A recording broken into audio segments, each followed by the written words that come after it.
नमस्कार, travel today TV में आपका स्वागत है। जैसा कि आप जानते हैं कि भरमौर में जनजातीय गौरव दिवस जो था वो मनाया जा रहा था और उसी कड़ी में आज यहाँ एक प्रदर्शनी लगाई गई थी जिसमें कई डिपार्टमेंट थे वो थे, लेकिन उन सब में एक अलग ही चीज़ थी देखने को। शायद पहली बार भरमौर में इस तरह की प्रदर्शनी जो है वो लगाई गई है। आप मेरे पीछे देख सकते हैं कि एक बैनर है जिस बैनर में साफ लिखा हुआ है कि गद्दी विरासत प्रदर्शनी।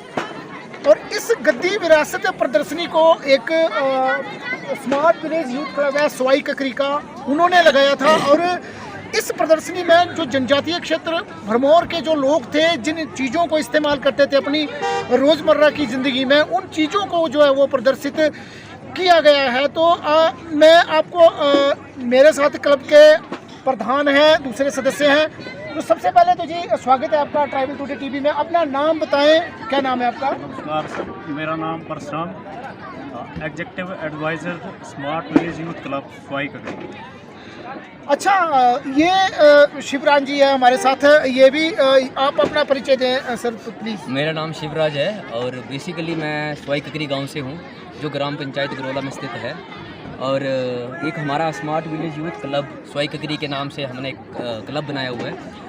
जितनी भी ये प्रदर्शनी है, इस क्लब के अंतर्गत, क्लब के हम कह सकते हैं under the age of this club, तो ये प्रदर्शित किया गया है। तो हमारे साथ हमारे क्लब के जो मुख्य अध्यक्ष हैं मिस्टर सोनू कुमार जी भी साथ हैं।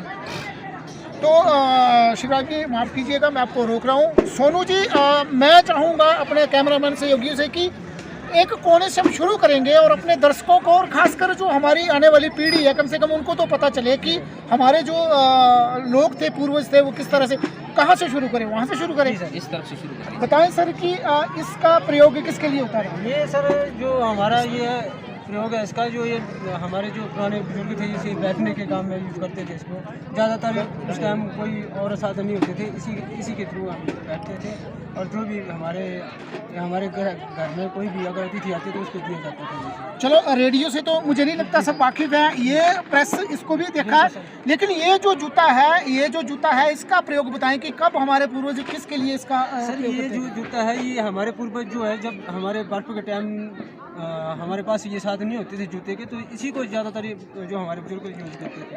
तो ये चीज़ें हमने ये किसकी ऊन से बना हुआ है? ये तो बकरियों की ऊन से बनता था, भेड़ की ऊन से तो खैर नहीं, पर बकरियों की ऊन से इसको बनाया जाता था, जो जिल्ले होती थी बकरियों की। तो पुराने समय में क्या होता था कि शिकार खेलने भी जाते थे हमारे बुजुर्ग जितने भी थे, तो उस समय जूते चप्पल का उतना प्रावधान नहीं होता था। तो ये हमारे बुजुर्ग जितने भी थे वो सारे के सारे कौशल निर्माण में बहुत आगे होते थे। जितना भी उनकी चीज़, पहनने की चीज़ें, खाने की चीज़ें, बनाने की चीज़ें, वो सब का निर्माण खुद ही किया करते थे। तो इन जूते का निर्माण भी बकरी की जो बाल होते हैं उससे उससे निर्माण किया जाता था। और सबसे बड़ी इसकी जो खासियत है, ये वाटर प्रूफ है, इसमें ना ही बर्फ़ जाएगी ना ही इसके अंदर पानी जाएगा। आप धीरे धीरे आगे देखिए कि कुछ एक चीज़ें तो हैं शायद जो आप जान पा रहे होंगे, क्योंकि यहाँ पर बाकायदा इन्होंने एक स्टिकर चिपका रखे हैं जिसमें बताया गया है, जैसे ये तंबाकू पीने का यंत्र है, ये सबको शायद पता है। ये पोर्टेबल हुक्का है, जो हमारे पाल लोग होते थे, शेपर्ड लोग होते थे, जब वो चलते थे अपने धन को लेके, तो उसके साथ में जो घर में हुक्का रखा तो बहुत बड़ा होता है, उसको कैरी करना बहुत मुश्किल होता था, इसलिए पोर्टेबल हुक्का है जिसको साथ कैरी कर सकते थे अपने चोला डोरा में लगा के। तो ये इसीलिए इसको मतलब अपनी भाषा में हम हुक्का या नरेड़ू कहते हैं अपनी गद्दी भाषा में।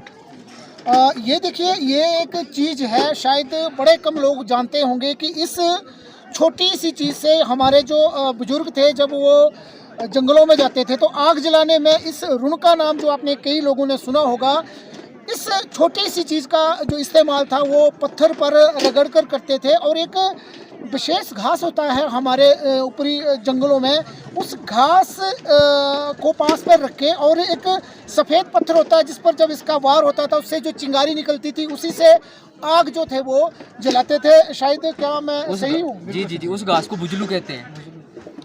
तो शिवराज जी, उसको आग जलाने के काम, या हुक्का, जब हुक्का जो लोग हुक्का पीते थे, पाल लोग हुक्का पीते थे, तो ये जो चिलम है इसमें जैसे कोई भी कोयला तो होता नहीं है, तो उसमें क्या करते हो, इसमें वो घास रखेंगे और इसकी मदद से उस पत्थर के साथ रगड़ के जो आग निकलती थी उससे वो आग जला लेते थे।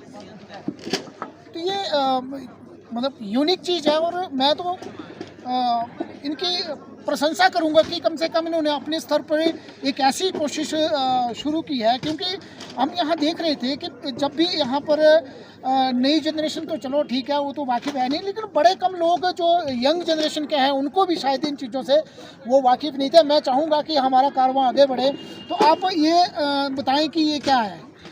ये पुराने या तो इस पे लिखा हुआ है ऑलरेडी ब्रॉन्ज ग्लास, और ये पीतल कूट, जिसको कूट कहते हैं बेसिकली, कूट, ठीक है ना।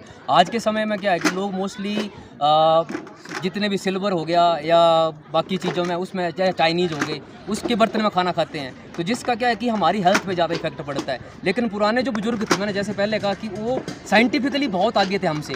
तो ये जो बर्तन है, इस बर्तन में खाने का पीने का जितना भी सामान था, जैसे ये गिलास है, ये सारे ब्रॉन्ज के गिलास है, ये खाली है, तो इससे क्या होता था कि उनकी, इसीलिए आपने देखा होगा कि जितने भी हमारे बुजुर्ग हैं वो मोस्टली, जितने भी बुजुर्ग 100 साल से ज़्यादा जीते थे, तो उनका जो मेन रीजन था वो यही कारण था कि वो एक इन बर्तनों में खाना खाया करते थे। चलो आगे बढ़ते हैं। मेरे हिसाब से ये घी का बर्तन, ये घी का बर्तन है, इसमें ये लकड़ी का बना हुआ है, तो इसमें मक्खन या घी रखा जाता था स्टोरेज करने के लिए। हाँ, ये है। तो ये साथ में हमारी जो देसी वाइन होती है, सुर, चटकी, तो उसको पीने के काम आता था। बाकी इन चीज़ों से तो आप लोग वाकिफ होंगे। और ये आ गया, अब देखो लकड़ी की बनी हुई है, और शायद आटा वगैरह जो गूंथते थे। ये भी एक यूनिक चीज़ है। जो पुराने ज़माने में क्या होता था कि बर्तनों की कमी हुआ करती थी, तो लकड़ी से ही बनाया जाता था, और ये इसको हम परात कह सकते हैं, लेकिन अपनी भाषा में कुनाला बोलते हैं, जिसको शिवराज जी किस वृक्ष का बना हुआ है, किसकी लकड़ी का? ये देवदार का। देवदार। चलो अब आगे बढ़ते हैं। ये देखिए एक बड़ी यूनिक सी चीज़ है, इसको थोड़ा सा मैं उठाऊंगा और दिखाऊंगा कि देखिए ये जो चीज़ है ये एक अलग प्रकार के पत्थर से बनी हुई है, क्योंकि ये जो पत्थर है ये यहाँ बेशक भरमौर में पाया जाता है, लेकिन उतनी तादाद में नहीं होता है। शिवराज जी, इसका प्रयोग किसके लिए होता है? ये एक तरह का तवा ही है, लेकिन इसमें क्या होता था, जो हमारे आज के टाइम में सेंट्रल गवर्नमेंट मोटा अनाज पे जोर दे रही है, तो जो हमारा मोटा अनाज होता था, जिसमें चाहे फुल्लन है, बरेश है, तो उसके आटे को इसमें जैसे तेल लगा के उसमें उस आटे को गीला करके उसी आटे को रखा जाता था, जिससे उसको हम ये कह सकते हैं जैसे इडली है, मोमोज हैं। तो पुराने ज़माने में जो हमारे अनाज से बनाया जाता था, कोई भी पकवान बनाए जाते थे, मीठे, नमकीन, वो इसकी मदद से बनाए जाते थे, इसको शेप देने के लिए। ये देखिए ये तेल है, इस तेल के बारे में बताएं। ये चुल्ली ऑयल है, और ये जीआई टैग है, मतलब इस तेल को जीआई टैग मिल चुका है। और ये जो तेल है, इसको ऐसे चुल्ली ऑयल कहते हैं इंग्लिश या हिंदी में, लेकिन ये जो तेल होता है वो खुमानी का तेल होता है, जो आपके जितने भी जोड़ों का दर्द है उसके लिए लाभदायक रहता है ये हमेशा। ये अब आगे चलेंगे तो इसकी शेप तो मसालेदानी है। ये मसालेदानी है, इससे तो आप लोग सारे वाकिफ होंगे। हाँ, और ये जो एक तवा है, ये भी पत्थर का ये भी तवा एक है। विशेष तवा होता था। हमारे जैसे इस जनजाति एरिया में उस पकवान को थपड़ू बोलते हैं, जैसे थपड़ू बनाए जाते थे ना, तो उसको बनाने के लिए इसका प्रयोग किया जाता था। चलो आगे बढ़ते हैं। तो ये जो है ना, ये तो इसके बारे में बताएं कि लकड़ी, ये लकड़ी का है, ये लकड़ी का बना हुआ है, और ये हमारा जैसे मदानी, जिसको छाछ छोलने के लिए, दूध को बनाने के लिए उस टाइम इस्तेमाल किया जाता था। तो इस पर रस्सी बांधी जाती थी एक जगह, फिर ताकि हम उसको रिडल कर सके इजली तरीके से। तो इसको मदानी कहते हैं, जैसे अपनी भाषा में या हिंदी में जैसे भी। चलिए आगे बढ़ते हैं। अब खेती बाड़ी की तरफ चलते हैं। ये जितना भी ये खेती बाड़ी का है, जो हमारे पूर्वज लोग थे जो खेती बाड़ी में चीज़ें इस्तेमाल किया करते थे, ये है। शायद उनमें से आपको मैं रोकना चाहूँगा। जी। शायद ये जो चीज़ें, इसका इस्तेमाल जो है आज भी हमारे गांव में हर जगह हो रहा है, क्योंकि इन सब चीज़ों के कहीं ना कहीं विकल्प आ गए हैं, लेकिन विज्ञान अभी इतना डेवलप नहीं हो पाया है कि इस चीज़ का विकल्प जो है वो अभी निकला हो। क्या मैं ठीक कह रहा हूँ? जी। ये जो चीज़ है, विकल्प ट्रैक्टर ही हो सकता है। ट्रैक्टर हो सकता है, लेकिन बैलों को जब आप जोतेंगे तो ये यंत्र जो है वो लगेगा ही लगेगा।